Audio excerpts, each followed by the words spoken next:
सरकारी जमीन पर बनी दुकानों को किराए पर लेकर अपना व्यवसाय कर रहे दुकान मालिकों की खुशी का उस समय ठिकाना नहीं रहा जब हरियाणा सरकार ने किराए पर दी गई दुकानों में व्यवसाय कर रहे दुकानदारों को ही दुकान का मालिक बनाने की घोषणा की।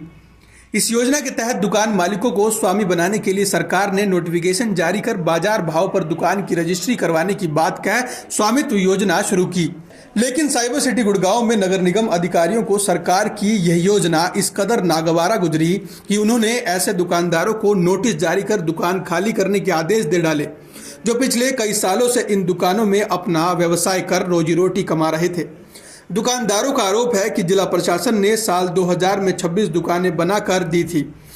देखिए मनोज जी, मैं आपके चैनल के माध्यम से बताना चाहता हूं कि हरियाणा में स्वामित्व योजना जो हरियाणा सरकार ने शहरी निकाय स्वामित्व योजना के तहत जो मालिकाना हक देने की बात की थी, और ये मुद्दा मैंने कई दफा सभी चैनलों के माध्यम से, और सरकार भी इस मुद्दे से वाकिफ है कि ये नगर निगम के अधिकारियों ने तय बाजारी की जो दुकानें हैं इनके स्वामित्व योजना की रजिस्ट्रियां करने की एवज में बहुत मोटे स्तर पे जो है ना इसमें घपले घोटाले किए। सर परेशानी ये है कि ये सन 2000 में इन दुकानें दी थी हमें सरकार ने बना के, बकायदा डीसी साहब ने मुनादी करके हमें पगड़ी पे दुकानें दी तय बाजारी के तहत। 45 हजार रुपए हमारे से लिए गए, जब यहाँ 20,000 रुपए गज में तो 20,000 रुपए का 100 गज का प्लॉट मिल जाता था, लेकिन सरकार पे भरोसा करके हमने ली थी।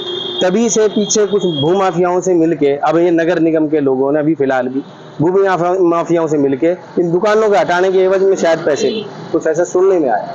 अब ये हर जगह यही कर रहे हैं कि वो स्वामित्व योजना है उसके तहत नगर निगम अपने किराएदारों को परेशान करता है, अपनी ही दुकानों को हटाने की बात करता है, उल्टे सिल्टे बिल भेज देता है हमारे पास। 50,000 का 63,000 का पानी का बिल भेज दिया जी। 10 गज की दुकान में 3 टॉयलेट बताए गए। अब इनमें कहीं भी आपको टॉयलेट 26 दुकानों में कोई 3 टॉयलेट क्यों बनाएगा 26 के 26 में, लेकिन हमें बिल भेजा गया सो दैट के वो उसमें उनको डिफॉल्टर दिखा दो, किसी भी तरह से किराएदार को बदनाम कर दो। अब नाम बताइए जी। मेरा नाम मांगेराम है जी। किस चीज की दुकान है आपकी? मेरे लड़के की मोबाइल की दुकान है जी। कितनी परेशानी हो रही है मांगेराम? परेशानी ये है जी 2000 में ये प्लॉट हमें 45 हजार रुपये अलॉट हुई थी जी।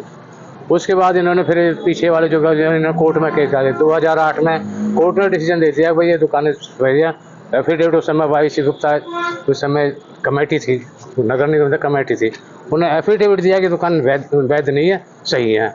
उसके बाद 2008 में केस हार गए, हमारे फेवर में गया, ये डबल बेंच में गए, वहाँ भी हार गए।